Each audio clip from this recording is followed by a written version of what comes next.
shouldn't be trying to steal my house. Yes, you are.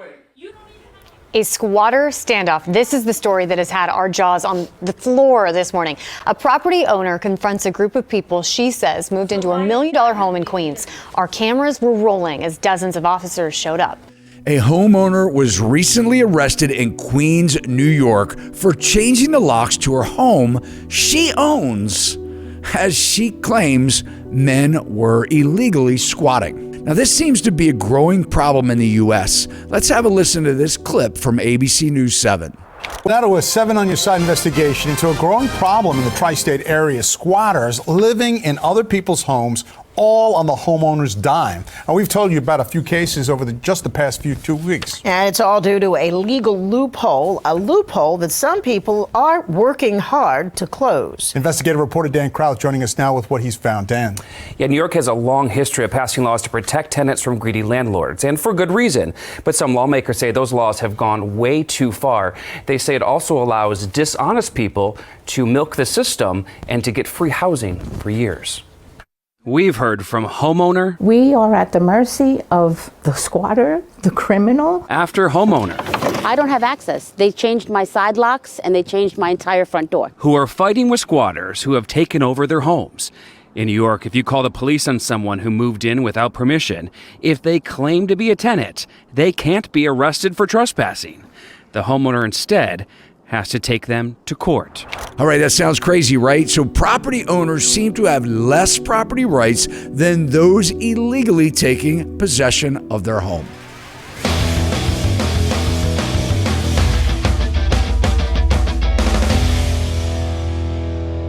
Welcome to this week's Real Estate Q&A, where we address real estate topics and answer 5 questions or comments left from viewers just like you within the last week on our YouTube channel. If you're new here, I'm Todd Sachs. I'm a Maryland real estate broker, and this channel is dedicated to everything real estate. Also, we have a really cool website where you can find great agents in your city, and you can also buy our outrageously cool gear, just like what I'm wearing right now, in the links below or by viewing saxrealty.shop.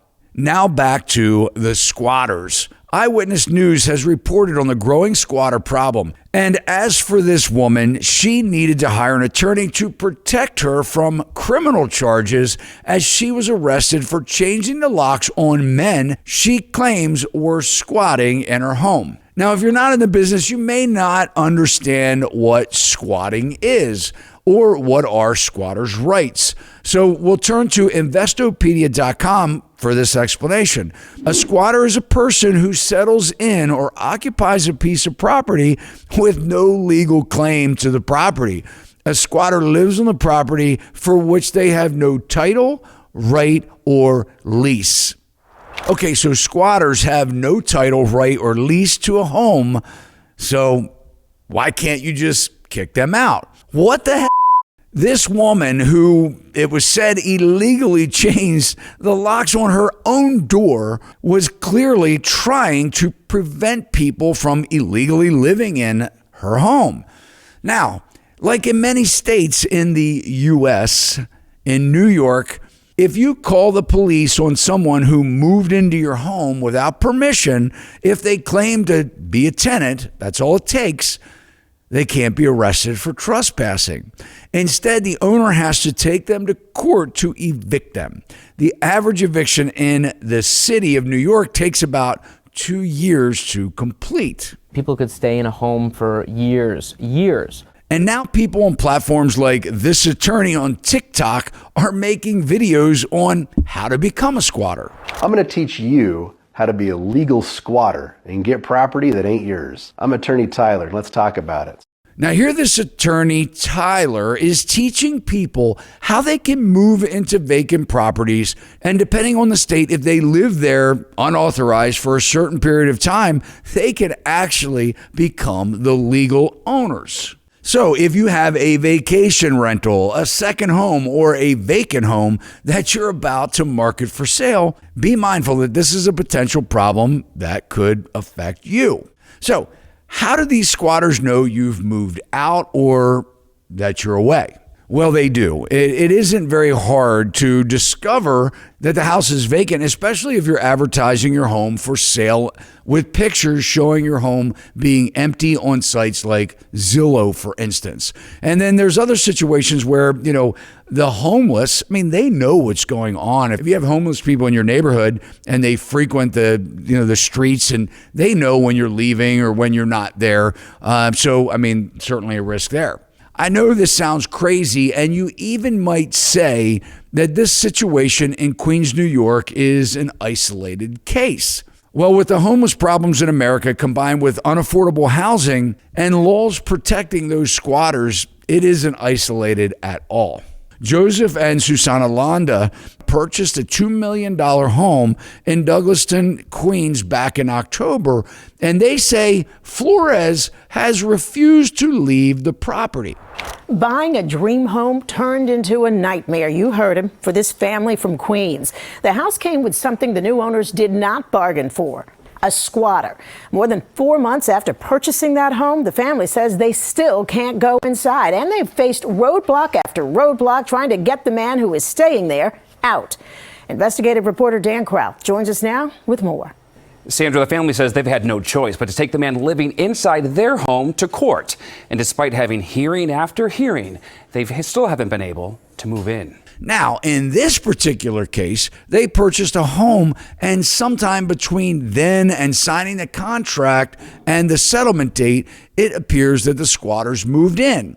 So how do you protect yourself against this? Because the problem is not only in New York, it's a huge issue plaguing homeowners nationwide. Now, let's look at this usatoday.com article. It's titled, "Fairly Big Problem. Squatters invade homes and refuse to leave. How is this legal?" In Texas, a homeowner says that she was locked out of her house by a squatter who claimed to have a lease after moving to the state with her family. The woman had previously been evicted from 3 other homes. And in Maryland, a woman returned from vacation to find 2 squatters in her bed. And they were not only living in her house, but also sold about $50,000 of her furniture. And speaking about Maryland, in Baltimore, we have an agent that specializes in Baltimore City. And he says that he never recommends posting a for sale sign on any vacant home. And recently, we received a call from the Baltimore City Police Department. And they were stating that neighbors of a property that we once listed were complaining that a squatter had moved into the home and was making too much noise. Well, the police were calling me as if I could do something about the squatter being noisy. Welcome to the laws in America where, to me, some things like squatters' rights don't make sense. Do you think that squatters should have rights? Drop your comments below. I'd love to know what you think. Now, for this week's comments and questions. All right, so let's talk about some of the questions that were in our live chat from Tuesday night, because things were so busy. We had thousands of chats, and we didn't get a chance to address many of them. But Todd, how often do sellers' agents lie about multiple offers to scare you into overpaying? I've talked about this. This is a great question. What happens is, and this can really backfire on listing agents, because buyers they're tired of the multiple offer scenario, a lot of them. And the minute that you start saying, hey, put your best foot forward, I know you put an offer in, but we have multiple offers, will you pay more? A lot of the buyers will just back out. Well, if you have 3 offers, and a listing agent reaches out to the 3 buyers agents and says, put your highest and best, we have multiple offers, there's a chance where you'll lose them all.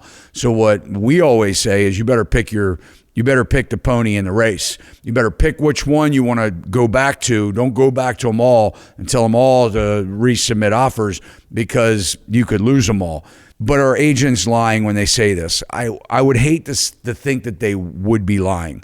Because if it gets back to the seller and there really wasn't multiple offers, I mean, they could probably lose their license for lying. But do they exaggerate it? I mean, there's always that potential, right? I mean, what a good listing agent is trying to do is maximize the money in the seller's pocket. That may offend some people, but I mean, really, when you're representing a seller, what else would you expect an agent to do? They're trying to get the best terms, the best price, and things like that. I do it myself when I'm representing sellers. Likewise, I'm trying to get my buyers the best deal that they can get when I'm representing buyers. But I don't think that agents will lie about multiple offers. I think that the devil is definitely in the details, though. Your agent needs to ask specific questions. So if I have somebody that says that there are multiple offers, I'm going to ask a couple key questions. And the first question I'm going to ask that listing agent is, does he or she have an offer that is from an unrepresented buyer, meaning to where that listing agent would get both sides. Now, you would think that they shouldn't tell you that, but it actually is in the code of ethics for realtors. Being part of the National Association of Realtors, we have codes of ethics, both on the national association level and then the state level. But we have the right to ask them if their offer that we're competing against is giving them potentially a double commission, both sides of the commission.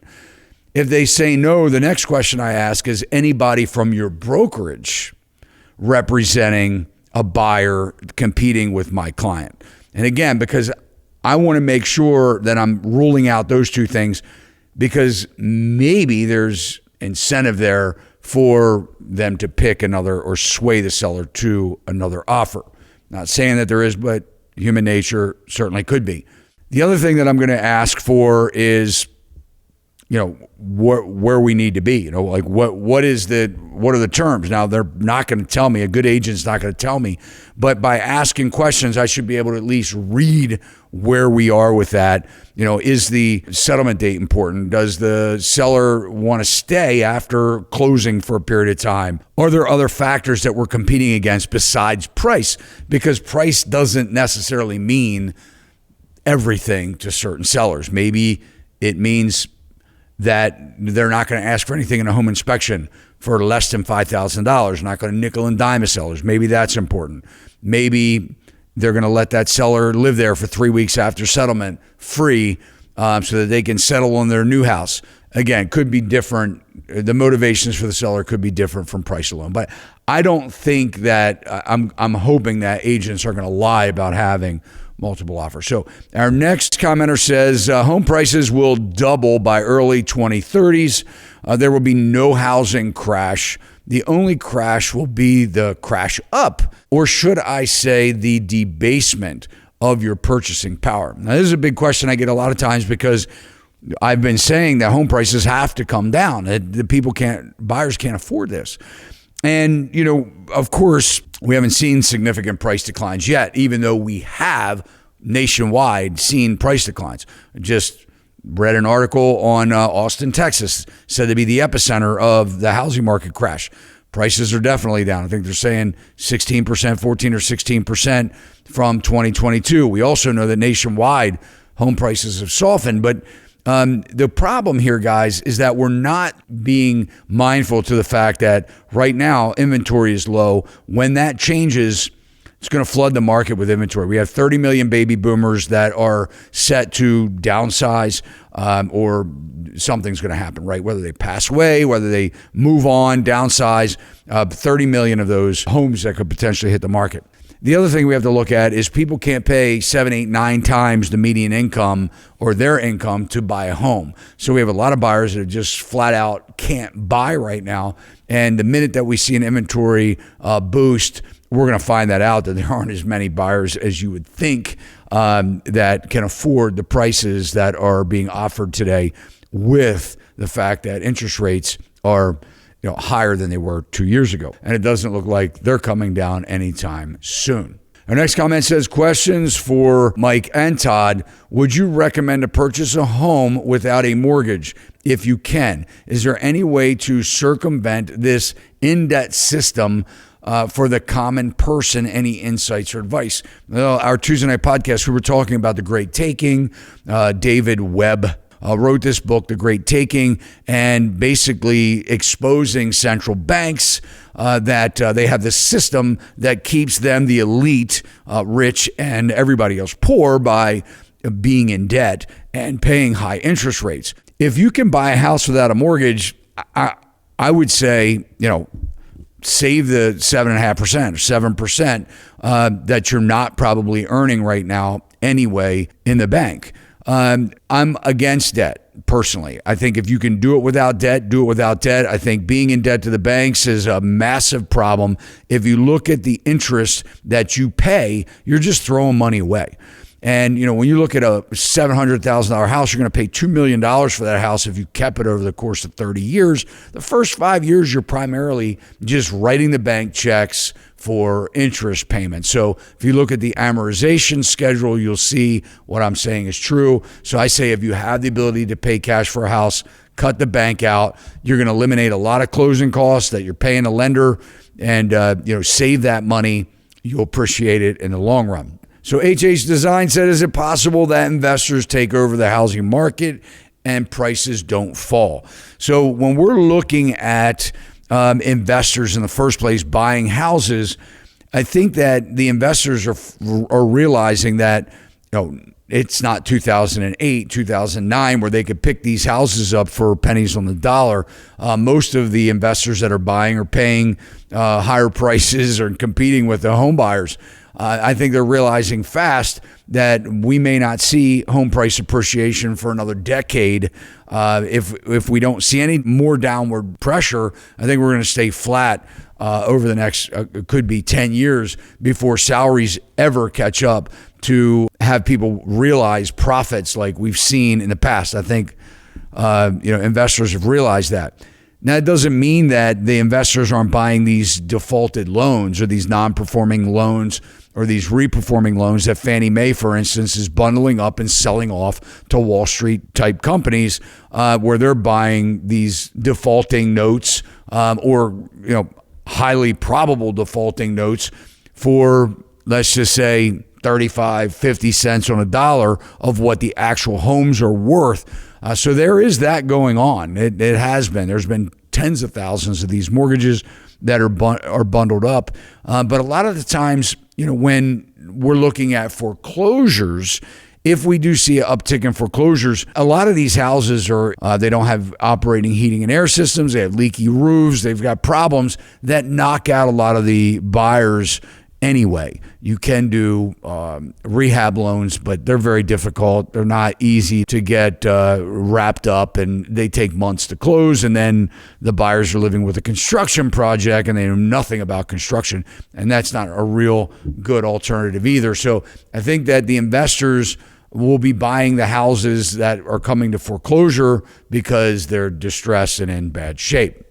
And then finally, I want to talk about a video that I did with Peter Schiff, and we were discussing AI because there's a big, discrepancy from those that think AI is going to create jobs and then others like myself that think AI is going to wipe jobs out big time. And that's the next round of automation, which we experienced in the 80s when I was in high school. So Peter Schiff says actually AI hopefully will help the labor crisis, boosting productivity. This is the comment, sir, what are you smoking? AI will just make more people unnecessary, and the labor market, AI will be even worse than shipping jobs overseas because it will eliminate jobs altogether. Now, I'm for this commenter. I think that one of the biggest thorns in corporations are people, employees. They get sick, they don't show up, they want things, they cost a lot of money. Now, I'm all for hiring. I mean, I'm glad that I have a job, and I'm happy to be an employer. But a lot of corporations don't really think the way that small businesses do. So I think that as these bigger corporations are trying to cut costs and keep the bureaucrats happy and the shareholders of the stocks, their stocks happy, they're going to need to look for ways to cut corners. And I think since the pandemic, we have seen where a lot of these corporations have hired people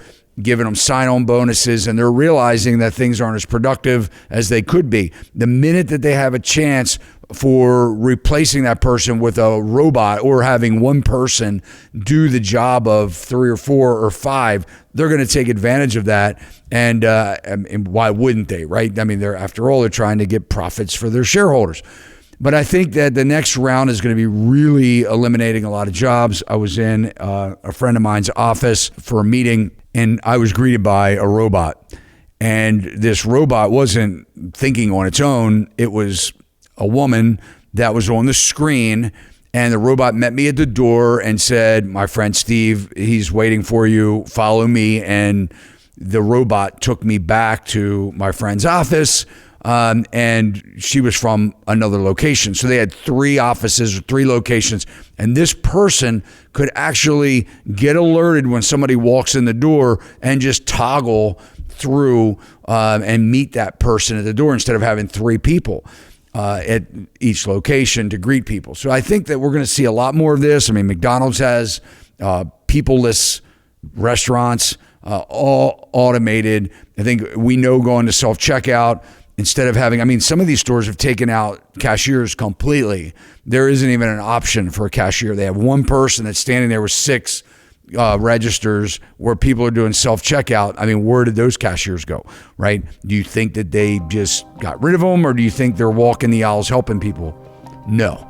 Good luck with that. But anyway, so I think the minute that we have automation that will be able to take out a lot of the jobs that we're using people for today, they're just we're going to see less people working at places and more AI and robotics. Guys, I love your questions and comments. Keep them coming. You never know. You may just be on next week's Real Estate Q&A. The biggest thing you can do for me, guys, is share this video with your family and friends, not things that you're going to hear on mainstream media that are on our channel. Guys, we always appreciate when you subscribe to our channel. Hit that alert bell. You'll know every time we upload content just like this. And if you like the video, you can let me know that you did by smashing that thumbs up. See you next time. Sachs Realty, Maryland broker number 607720, office number 443-318-4514, equal housing opportunity.